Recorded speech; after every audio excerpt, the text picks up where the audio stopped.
このコンビネーションが質の高い判断力を発揮する、鍵と言われてますね。時間の節約ですね。または失敗を回避しやすくなるとかですね。ちっちゃなことに悩まなくなり、ズバズバと決められるようになり、減らすというかなくすですもんね、ルーティン化っていうのが。究極系というか。ミスったなー。なんであの時ああいう選択しちゃったんだろう。どうも皆さん、こんにちは。マインドオーガナイザーのクーです。よろしくお願いします。今回は私たちの人生を左右する最も重要なスキルの一つである判断力についてお話しさせていただきたいと思います。仕事での重大な決断から日々の小さな選択まで、私たちは毎日、無数の判断を繰り返して、生活していますよね。どうでもいいことで悩んでしまってるなーって思うことはありませんでしょうか？今回の動画は、私たちの脳の中で、判断力っていうのが脳機能の一つなんですけど、どのように働いているのか、それを科学的にどう鍛えればいいかっていう方法をシェアしていきたいと思います。なんで、ぜひとも最後まで動画をご覧ください。このようにこのチャンネルでは脳科学や心理学、思考術を通して、能力開花とか、自己実現、自分の能力の最大発揮を自己実現って言うんですけど、自己成長につながるノウハウですね、の発信をしております。よかったらチャンネル登録お願いします。突然ですが、私たちの脳をとある会社のビルに例えてみましょう。その本社の最上階ですね。いわゆる社長室にいるのが、前頭前野と言われる。このチャンネルでも何度か出てきてますね。脳の最高司令官である、脳の司令塔ですね。と言われる脳の部位ですね。で、この前頭前野という司令官は、ある仕事をするときに、優秀な2人の部下を、使い分けています。1人目の部下っていうのが、システム1と言われる名前の部下で、特徴としては、直感的で、行動が早いベテラン社員っていう感じですね。で、彼の特技は瞬時に判断を下して、反射的に行動することができるっていう特性がありますね。例えば車を運転してて急に何かが飛び出してきた時にブレーキをかけるってのがこのシステム1の役割ですね。とっさに判断する。とっさに反応するっていう感じですね。ただもうこの仕事が早い分、思い込みとか、偏見に流されやすい、バイアスですね、に流されやすいっていう、デメリットがありますね。で、2人目の部下はシステム2と言われる名前の部下で、特徴はシステム1の逆ですね。こっちは論理的でじっくり考える、新人社員って感じですね。で、システム2は膨大なデータを分析し、そのデータの中からメリットとデメリットを比較検証し、慎重に結論を導き出すっていう特性がありますね。例えば、住む家の条件とか、間取りとか、家賃とかいろいろ考慮して、住む家を決めるっていう判断を下すのは、この新人社員ですね。このシステム2が働いてますね。で、このシステム2の弱点は、真面目すぎるというか、時間がかかりすぎるっていうのが弱点ですね。あとは、すぐに疲れてしまうっていうのがありますね。長く続かないというかね、このシステム2っていうのは。で、優れた判断力っていうのは何かといったら、その状況に合わせてこのシステム1とシステム2を使い分けるのがうまいっていうことなんですよね。ちょっとイメージつきにくいと思いますけど、この後ちょっとじっくり解説していきますね。で、優秀な司令官、優秀な前頭前野っていうのは、このシステム1とシステム2の部下を使いこなすのがうまいっていうのが当てはまりますね。で、システム1の直感的で早いひらめき判断をシステム2の論理的な分析的な思考が補助する。直感的にサクサク決めて2で慎重に、エビデンスをもとに検証していくっていうこのコンビネーションが、質の高い判断力を発揮する、鍵と言われてますね。で、今話した例ってのは聞いたことある人も多いんじゃないですかね。この2つの思考システムの概念っていうのは、ノーベル経済学賞を受賞した、天才心理学者ですね。ダニエル・カーネマンっていうのが提唱した概念で、二重過程理論って言われてますね。で、システム1、早い思考っていうのは、脳の大脳変影系と言われるところ、特に感情を司る扁桃体ですね。が、深く関わってると言われてますね。扁桃体っていうのは、快とか不快の感情を判断する脳の器官ですね。あとは、不安とか恐怖とかを感じることで、脳に危険信号を知らせる役割ですね。そういう機能がありますね。それだけではないんですけどね。なんとなく嫌だな、なんとなく怖いな、やばいじゃんこれ逃げなきゃみたいなね。そういう感情とか感覚を引き起こすのが扁桃体ですね。で、システム1、この直感的ってのは、この扁桃体が深く関わってますよって話ですね。もともとは、危険を察知し、命の危険を察知し、素早く判断して逃げるために備わったシステム、思考のシステムと言われてますね。システム1ってのは、本能に近いというか、体を守るためのシステムですね。で、システム2のそういう思考は、前頭前野がかかってますね。前頭前野、社長じゃないんかいって感じなんですけど、そこはちょっと置いといて。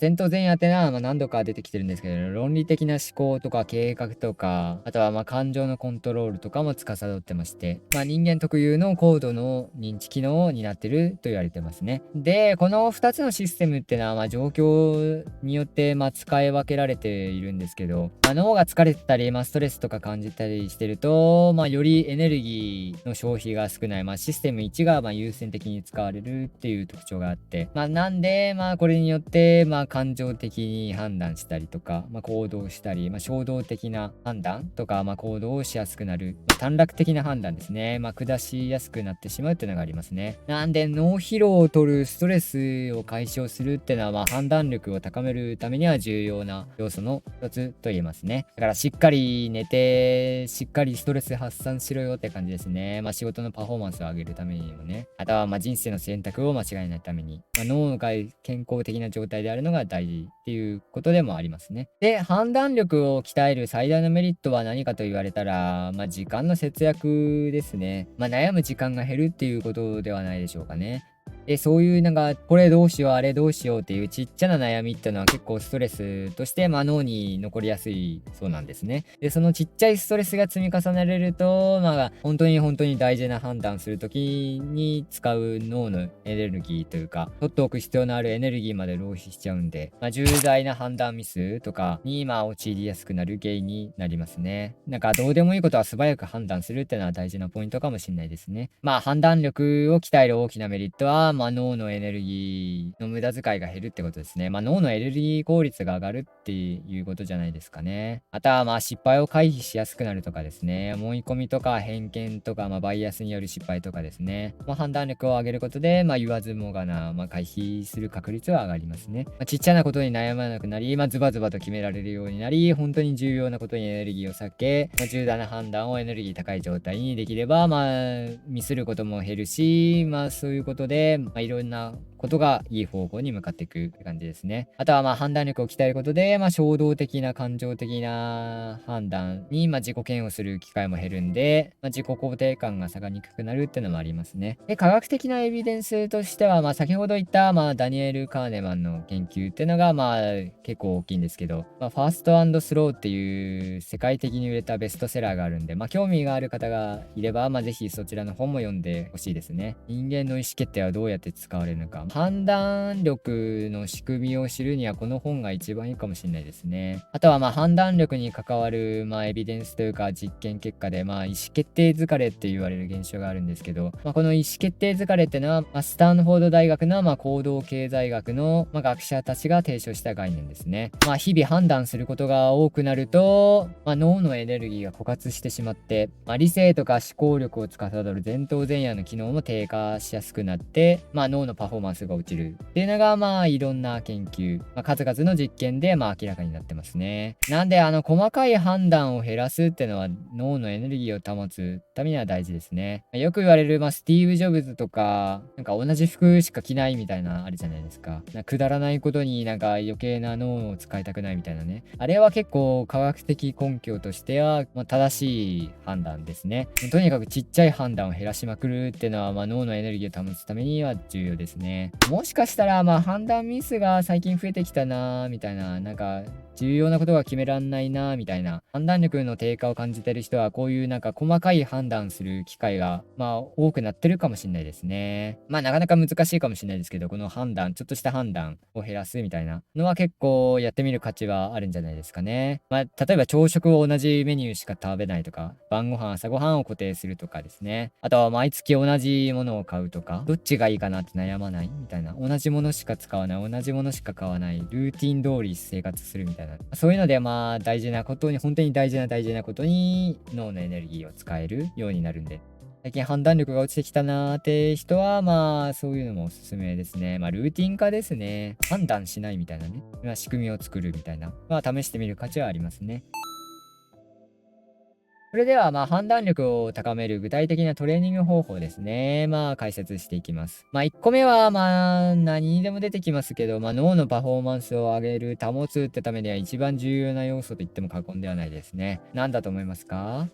それは睡眠ですね。やっぱり睡眠ってのはめちゃくちゃ大事ですね。脳のパフォーマンス高めるためには、今までやった中で、集中力、記憶力、想像力、判断力においても、あとは気分の改善にも、睡眠の質ってのはめちゃくちゃ大事なんでね。もう睡眠時間を削って仕事をするとか、本当にマジでもったいないですね。アメリカ国立睡眠財団によると、人間の理想的な睡眠時間、平均的なのは、成人男性で7時間ぐらいと言われてますね。なんで最低でも7時間は寝ないとって感じですね。まずは睡眠時間を確保する。で、そっから予定を組むっていう感じですね。それが生産性高く、脳のパフォーマンスを高める、生活をする上では重要なポイントですね。で、2つ目、これも定番なんですけど、定期的な運動をするですね。睡眠、運動はやっぱ欠かせないですね。あとは食事、栄養ですね。この3つは脳とか体のコンディションを整えるには重要な3項目ですね。基本のキーですね。で、運動は大きい効果は、脳の血流を高めて、脳に必要なエネルギー、酸素とか、栄養が行きやすくなり、あとは BDNF って言われる脳の栄養剤って言われる物質ですね。が、生成されやすくなって、神経細胞が増えやすくなる。つまり脳が成長しやすくなるというか、脳のがいい状態、物理的にいい状態になりやすくなるっていうのがありますね。古いものをどんどん排出していって、新しいものをどんどん加えていったら、常に新しい状態である、コンディションのいい状態であるって感じですね。研究によると、週に3回、30分以上の有酸素運動するのが、効果的とは言われてますね。で、3つ目がマインドフルネス瞑想ですね。これも出たって感じですね。睡眠、運動、食事、マインドフルネス瞑想って感じですね。さっき3つって言ったんですけど、瞑想も基本ですね。瞑想によって呼吸を整えることで、前頭前野も活発になりやすくなり、前頭前野が活発になるってことは判断力も上がるってことですね。上がりやすくなるってことですね。で、判断力を鍛える方法の5つ目が、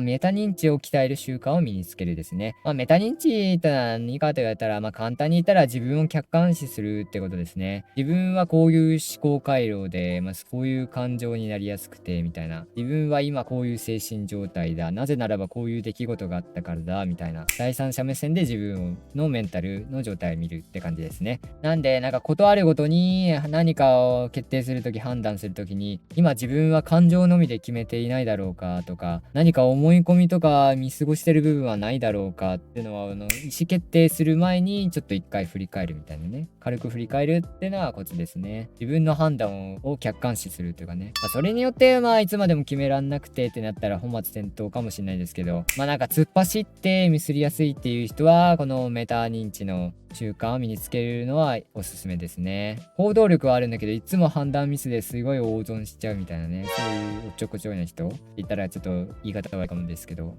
すぐ行動するのはいいんだけど、判断ミスが多いみたいなね。そういう人は、そのメタ認知の習慣ですね。身につけるのはおすすめですね。ただ、メタ認知しすぎて身動きが取れないみたいなデメリットもあるので、本当に行動力のある人専用って感じですね。そうでもないか。バイアス回避にもなるんで、適度にって感じですね。で、6つ目ですね。迷った時はメリット、デメリットをすべて書くですね。紙に書き出すことで、客観視できますし、メリット、デメリットを比較することで、強制的にシステムにを働かせることになりますね。分析が始まるというかね。データの分析、客観視、判断の客観視みたいなね。意外と紙に書き出してみると、あれこれ、こっち選んだ方が絶対いいじゃんみたいな。そう、気づきがあったりするかもしれないんでね。なんでこんなことで悩んでたんだろうみたいなね。で、紙に書き出したら一目瞭然じゃんみたいな結構あるんでね。こんなん聞くんかよって思うかもしれないですけど、シンプルにメリット、デメリットを全て書き出すっていうのは結構おすすめですね。試してみる価値はありますね。で、判断力を鍛える方法の7つ目ですね。先ほどもちらっと言ったんですけど、意思決定疲れにならないために、小さな判断をその場で瞬時時に行うですね。例えば分かりやすいのはランチのメニューを30秒で決めると。着ていく服を5秒で決めるとかですね。あとは明日の予定を15秒で決めるとか、そんな、秒数はちょっと今適当に言ったんですけど、取るに足らない判断みたいなね。未来にそんなに大きな影響がないだろうっていう判断は本当に30秒以内。1分もちょっと長いかもしれないですね。30秒以内で本当システム1でパッパッパでいくみたいなね。あとはシステム1だけじゃなくてシステム2も瞬時に使うみたいなね。30秒以内にシステム2も使うみたいな。そういうなんかゲーム感覚でやるのもいいかもしれないですね。判断を早くするっていうコツ、さっきも言ったんですけど、やっぱりルーティン化はいいかもしれないですね。本当に考える悩む時間をなくす、減らすというかなくすですもんね、ルーティン化っていうのが。究極系というか、やっぱり意思決定疲れってあるんでね、そういうのを減らしていくっていうのは判断力を高めるためには大事ですよっていう話ですね。で、効果を高めるポイントと注意点ですね。システムに頼りすぎないというのも大事ですね。時にはシステム1でガンガン決めまくるっていうのも大事ですね。直感と理性っていうんですかね。システム1が直感で、システム2が理性ですね。交互に使うっていうのがやっぱり強いですね。質の高い判断をするためには。理性だけではダメですし、直感だけでもダメですし、直感で判断したのを理性で補うっ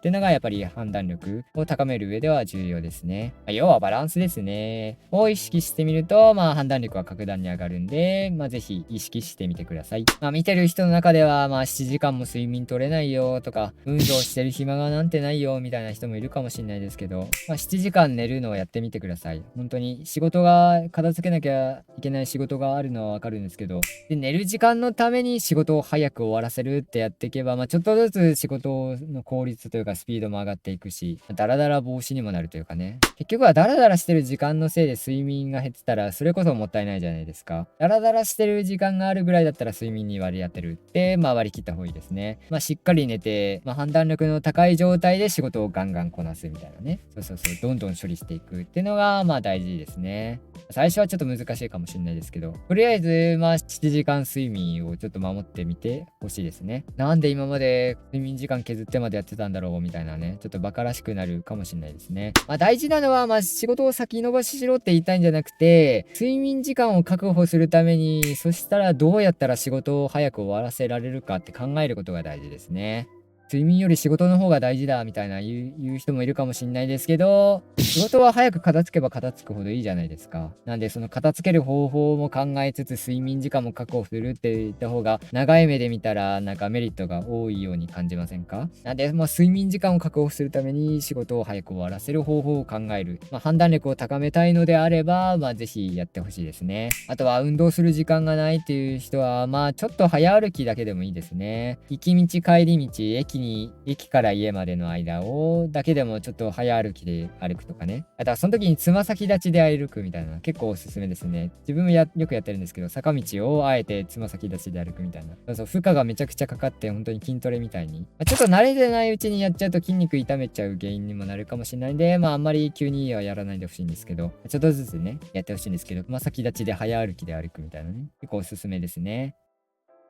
で、さていかがだったでしょうか。今日話した判断力っていうのは、天性の才能でもなく、一生変わらない能力でもないですね。ちゃんと脳の状態を整えて、その判断の仕組みというか、適切な判断ですね、するプロセスをちゃんと踏めば、誰でも確実に伸ばせるスキルなんですよね。この動画があなたの人生をより良い方向に導くための最初の一歩になれたら嬉しいですね。もうぜひ今日から一つでもいいので、今日話した方法ですね。もう試してみてください。そして、この動画の感想とか、試してみて感じた変化とかですね、があれば、コメント欄でぜひ教えてもらえると嬉しいです。最後までご視聴いただきありがとうございました。関連動画は、前回話した散歩の科学ですね。歩くのはなぜいいのかみたいなね。どんなメリットがあるのかみたいなね。を、話しております。最強の脳トレですね。無料で始められて効果が高い最強の脳トレ。散歩の科学ですね。ぜひ興味のある方は、説明欄から、ご覧ください。てなわけで、はい、ご視聴ありがとうございました。よければまた次の動画でお会いしましょう。マインドオーガナイザーのクーでした。またねー。